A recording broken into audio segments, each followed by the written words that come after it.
Damn, this is a hard decision, man. You're gonna be stuck with this decision for quite some time, too. What is that smell? What the fuck is that, man? What'd you buy? No, actually, I created it. I created this. Don't do that again.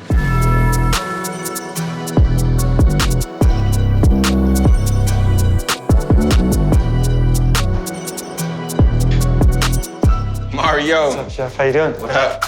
How's everything? I'm good, man. How are you? Fantastic. Had a good meal last night? Amazing meal. I'm still full. Thank you for coming in. We're gonna be making some cologne here, I guess, or some perfume.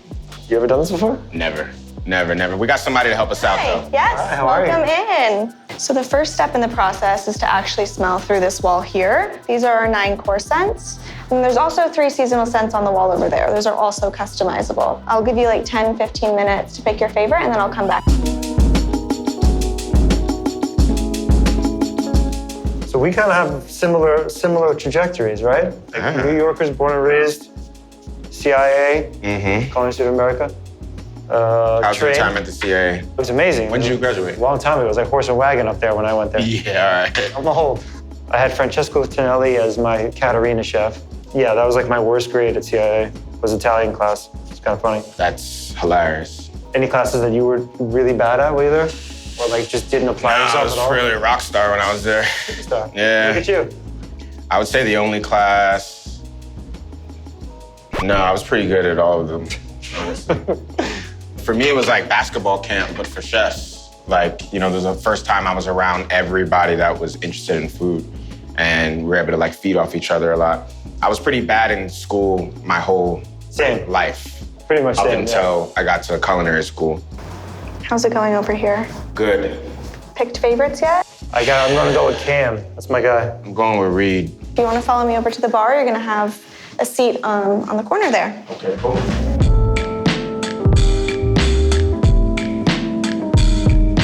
Okay, what course did we settle on today? I did Reed. I think you did Cam. Yeah. That's my favorite. So I'm gonna show you about 9 different variations of the scent that you picked. All you have to do is just keep track of the ones you like best. Pretty simple. And then once we go through all of these, you'll get it narrowed down, and we can try up to 4 of your favorites on your skin, because fragrance changes when it interacts with your body chemistry, so it's important to try everything on. What's your creative process like?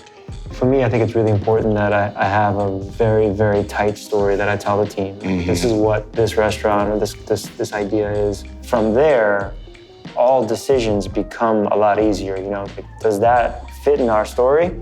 Does it fit in the box? Yes? Great, keep it. No? All right, get rid of it. The tighter and more kind of succinct your story is, I think the better the end result is. Yeah, I feel the same with my restaurants, and honestly, just any business decision that I make or that I do, that if it has a story, has a soul, you know, if you apply it to food, you're not just cooking for perfect seasoning, which is a prerequisite. You're cooking to like share something with someone. And then the whole team can get behind it. You know, they can sell it better, they can understand it better, they can digest it better, and then that trickles down to the guests. What about restaurants? Are you working on a new restaurant? Yeah, we have a couple things in the works. We're doing one in Hudson Yards here in New York. I've got one in Miami later on this year. So we have 2 big openings before the year is up. One of them is like playing with the Carbone brand for the first time in a while, where I've added a bunch of dishes to it. I think I kind of played with the uniforms and the soundtrack and all the, you know, keeping it at its core the same thing, but can I revisit it? What's that like for you opening restaurants, especially like in different places? You know, do you feel the pull to like be there all the time? Or no, I think I let that go a while ago. I think that we have such an incredible team now that has like crazy tenure. Like 1, you're empowering them, but 2, you know, as you watch them take that power, it gives you the confidence to not feel like I have to do that. I have to touch that. That's an important step or lesson for any business owner. I think it's tough when you're creative as well. You know, you kind of want to be in the mix and have your pulse there, but you don't get to truly grow until you let somebody else take the reins. You're still affecting the creative process, I think, instead of you being first person, the one who physically created it, and you're much more the professor explaining the creative process. you know, you went from playing the instrument to conducting the orchestra. Yeah. It's a great analogy. That's still very much your fingerprints. So Tatiana's, I mean, you're taking a big swing, right? I mean, you're in Lincoln Center. You're in the center of art in New York. So like, are you trying to compete with that, play with it? How did you find your narrative? For any restaurant I open up, I try to like tell a story and dive deep into what was there, but what was there before all of that. And I found out that it was, you know, San Juan Hill, which is an Afro-Caribbean neighborhood. That really led to like the decision-making of creating that concept there. And then infusing that with my story of New York and telling that story of the city and the people that built New York and what it is. You know, I left the restaurant industry during the pandemic. I moved to LA, I was just gonna become an actor. When I got the call from Lincoln Center, I just felt that that's the thing that it was missing. So that's the story of Tatiana.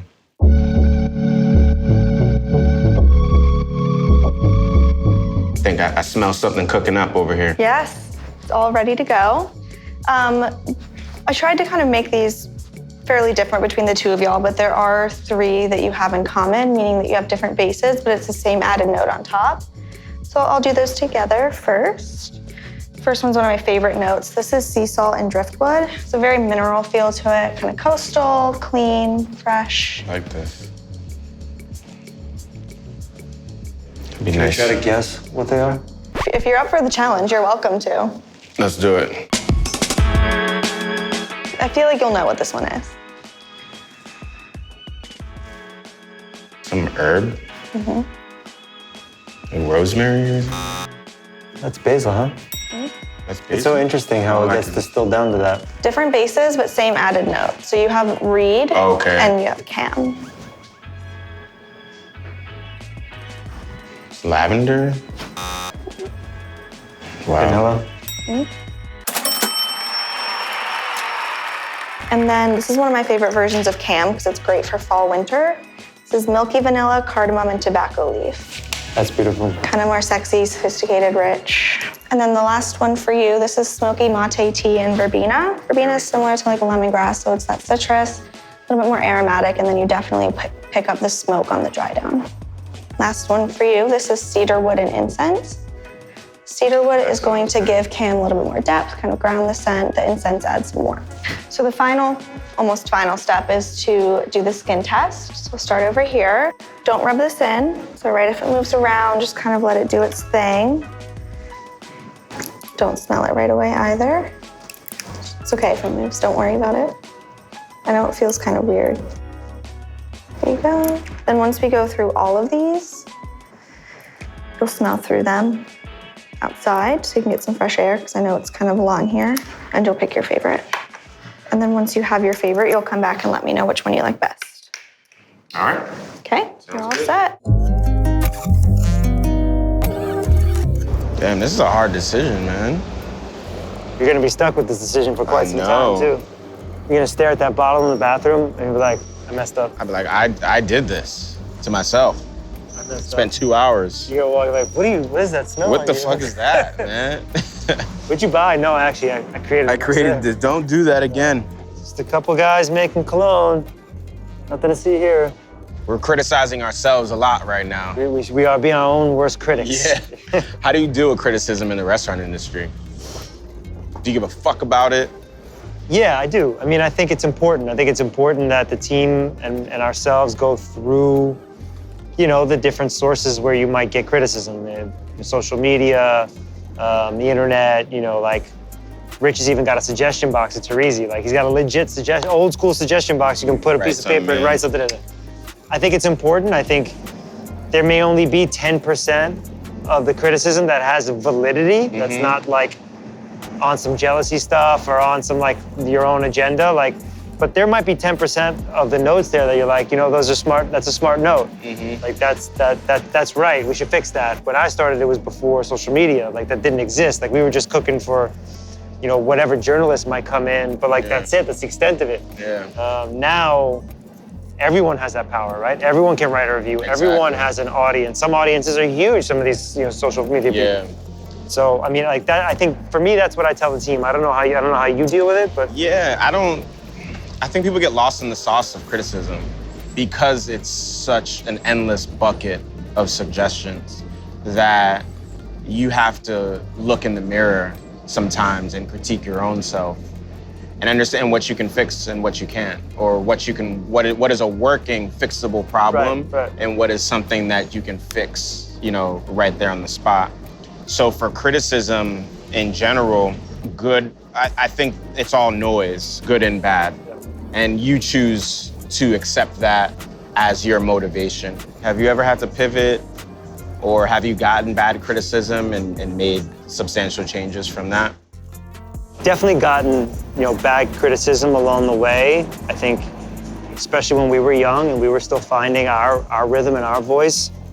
But I sort of subscribe to what I kind of call like the Steve Jobs rule, right? Like Steve Jobs' commencement address to Stanford University, which is like a pivotal thing in my life.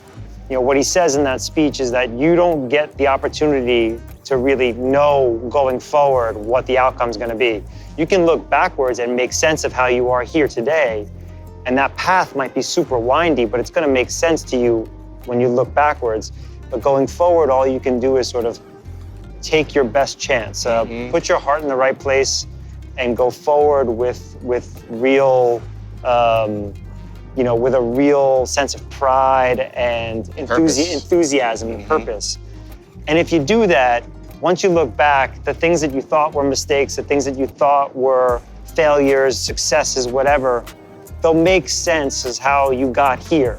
So you can't really, if you're happy where you are here and where you're going next, then I subscribe to the thought that you can't change anything that happened back then, because it would have affected this. And if you're happy here, you feel good about here, and you feel good about where you're going, then what happened back there should have happened. I'm gonna go with. I have a winner. I'm going with inner left. Yeah, I'm going right wrist. Feel good about right wrist. All right, how was that? Did we find a favorite? It was great. Easy, hard? Not easy. It was difficult. Okay. Very difficult. Okay. But they all were great scents, so we're starting at a great place. Good, that's what I like to hear. I'm gonna go with my inner right. So that's the ambrette and oak with the black pepper and cedar. So it adds like a nice warm spice to wood. Nice. And I'm gonna call it louche. Okay, all right. And what about for you? Right here, this one. Iris and cashmere and musk. So as a young, award-winning now chef, does that change the way you approach things? There's chaos that comes from that. Lots of opinions, lots of people expecting you to live and exceed expectations because of those things that were given to others. But I try to stay still within that chaos. I have to always remind myself of why I'm doing what I'm doing. And it is for the culture. Yeah, absolutely. Something I talk about all the time, who I am and where I'm from, and the fact that just like you, my restaurant, Carbone, the namesake, is an embodiment of my family, our background, our immigrant past, and our migration to the States. And for us, what I tell the team is that this is, Carbone is basically a functioning museum. So what I'm trying to do is leave behind something that's a snapshot, just like you. And you walk into Tatiana, it's a transportive experience. You're taking people someplace. That's what we try to do there. We take it all. Okay, they're all made up. See, we have colors. Colors. Purple. Purple. And what did you want to name yours? Louche.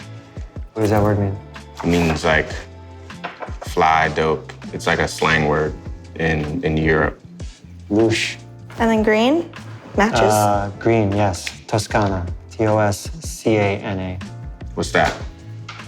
Just Tuscany. It reminds me, I lived in Tuscany when I was younger and I was learning to cook. I lived there for a long time, and something about the scent reminded me of the nighttime there. Super peaceful moment. That's what I love about scent. It can bring you back to a memory that you don't even remember having. Hey man, I just want to express, how deep of a fan of your work that I've been for most of my career. Starting with Parm, something so simple to most. It was a restaurant I used to frequent a lot as a young cook because it gave me comfort. you know, to Teresi. You know, I worked with some of the chefs that were there. The first Teresi, you know, even to this one, and even to Carbone. You know, I thought it was so dope that it was like referencing rap songs, like being a huge fan of rap and hip hop. That's shaped my life. That was like a benchmark for me. You know, that was like something that I wanted when I was younger. Like I want my whatever restaurant I have in the future, I want it to be like Carbone, like it's in a song. It's inspired me, my career. So Thank you, I appreciate that. I appreciate that.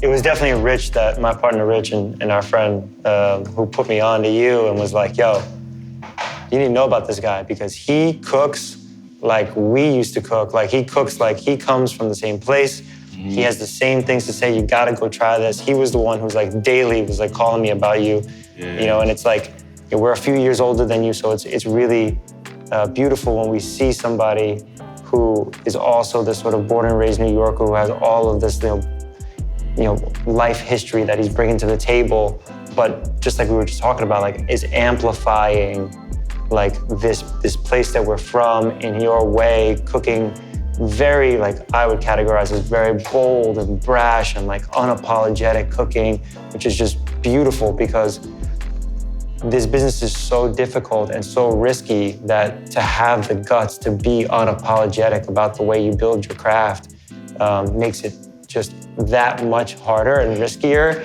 So the boldness there is something that we appreciated. And coming, you know, being there last night and eating through the whole menu, like I can absolutely see, you know, why you're that next dude. It's beautiful to watch. Thank you. Yeah. I appreciate that. It means a lot coming from you. Yeah, for sure, for sure. Can I smell it? Yeah, just be careful with the ink. Thank you for your Thanks, help. Isabel. Of course. Appreciate it. Happy to help. Let's see. Go ahead.